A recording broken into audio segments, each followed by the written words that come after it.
Hey everybody, welcome back to the shop today. Today we are going to be going over a pretty unique firearm, getting harder and harder to find every day. We're going to be going over a Smith & Wesson 29-2. It's chambered in 44 Magnum. So let's take a look at this firearm and see what makes it unique. Okay guys, we did just redo this gun case. For those of you who haven't seen the video, if you're interested in redoing a case, you might want to check this out. But this is a Smith & Wesson model 29-2, chambered in 44 Magnum. See the 44 Magnum there.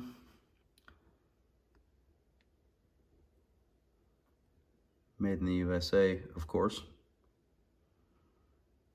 This is an absolutely beautiful piece of American history.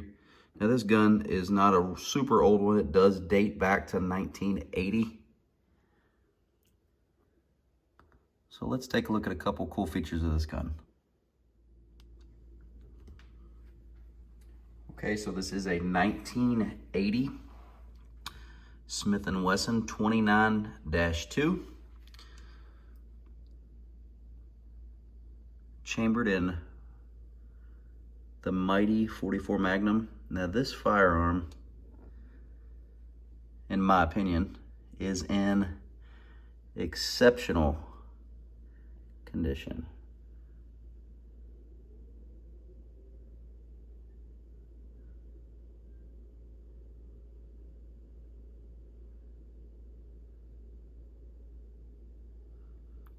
Made in the USA, of course.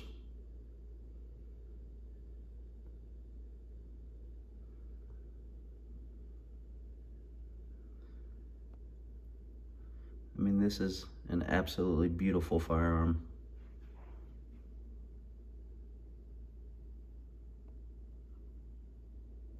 The wood is gorgeous.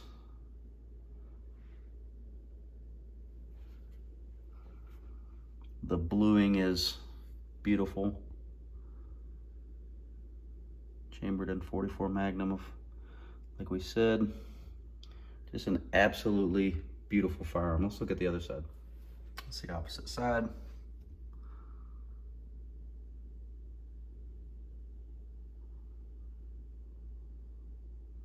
You can see the wood is just as good on this side.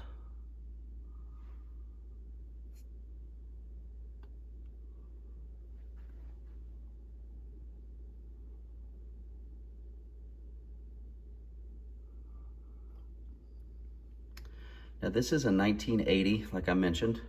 And the reason that it is because this pin right here, it is a pin barrel. 81 was actually the last year for this pinned barrel, as well as the recessed cylinder, and I'll show you guys that. This is a 7000 series serial number, so it is a true 29-2.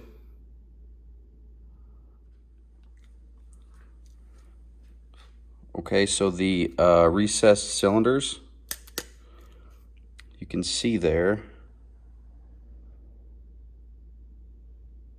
that these cylinders are actually recessed. And on the 29-3s, those were just flat, where your cartridge would not sit all the way flush down inside of there. And something a lot of people don't mention is just how balanced this gun is. This is almost a perfectly balanced gun. I mean, it's not tilting. You hold it right in the middle. It's not tilting to the front or to the back. It sits beautifully in your hand. I do have pretty large hands. The grip on this gun is actually fairly large. So, you know, if you're a larger guy, you have a larger hand, this will accommodate you very well. Yeah, plus it really helps to have some heft behind it and a large grip to absorb the recoil of that 44 Magnum. The specials, not so much, but the 44 Magnums, you definitely need a good purchase on that firearm. This is the 4-inch barrel. I think the 4-inch barrel might be a little bit more desirable than the six and a half, or the 8-inch barrels. A little bit harder to find, especially in this kind of condition. So beautiful Smith & Wesson.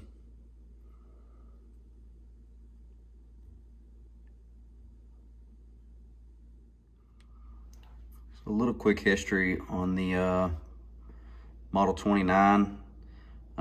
This in-frame revolver was actually made in 55, but it didn't get the official Model 29 designation until 1957. Now the 29-2, which is this model, it actually began in 1961, and they made them until 1981. So this is one of the longest running models at 20 years. The 29-2 was, until they went to the 29-3 in 82, which dropped that pinned barrel and those recessed cylinders like I talked about, and you had a crushed fit barrel instead. So this is definitely one of the more desirable models, especially hard to find in a condition like this. So super beautiful gun. As I did mention, we did refurbish this case. It actually has all of the tools in there, which is a really neat touch. So hard to find a setup like this these days. Okay, so as we did mention, this can shoot 44 special rounds as well. Those of you familiar with 44 Magnums, you already know that, but just for those of you who are not, that might be interested, this is a 44 Magnum. This is a 44 special. You could see, obviously the diameter of the bullet is the same, but the cartridge is a little bit longer on the 44 Magnums. It's a little bit shorter on the 44 specials. Now, I will tell you that the 44 Magnums kick quite a bit more than the 44 specials. If you just want to do some light shooting, the 44 specials is definitely the way to go. The Magnums are quite a bit more expensive and pack quite a bit more of a punch, but that's the difference. Those are a completed cartridge and then a couple spent cases. It's the 44 mag case on the left. As you can see, the case diameter difference there. Maybe we can stand them up here and show you that way. But I will take a video and I will show you the difference in the 44 Magnum versus the 44 Special and let you guys be the judge yourself. Yeah, there's a difference in the case length. You see the 44 mag on the right. The case is a little bit longer, and that beautiful gun in the background is absolutely gorgeous. All right, so let's get this firearm outside. Let's pop some holes in the frozen pond out there and show you the difference in the 44 mag and the 44 Special. Now I know what you're thinking. Did he fire 6 shots or only 5? I'll tell you the truth, and all the excitement, I kind of lost track myself. Then again, this is a 44 Magnum, the most powerful handgun in the world, and will blow your head clean off. So you gotta ask yourself, do you feel lucky? Well, do you, punk? All right, first, we're gonna shoot a 44 Special.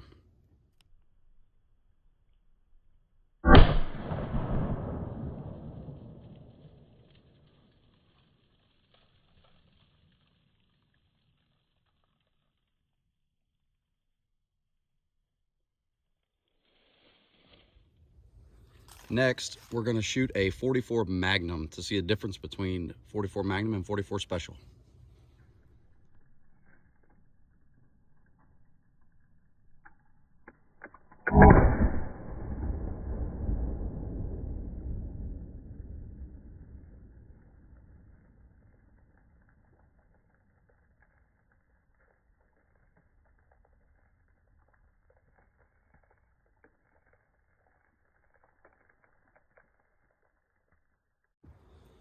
All right, next we're gonna shoot into the ice.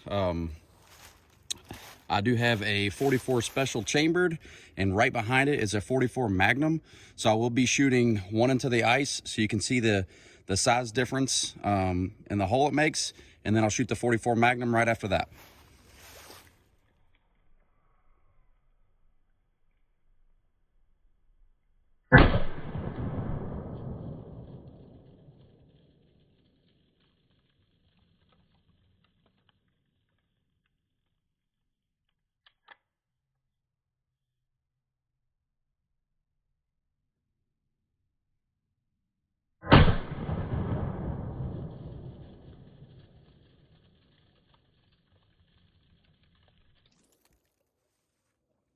All right, this one will be the same, a 44 Special and a 44 Magnum, but not in slow motion. I'll shoot the 44 Special over to the left and the 44 Magnum somewhere over here to the right. 44 Special first.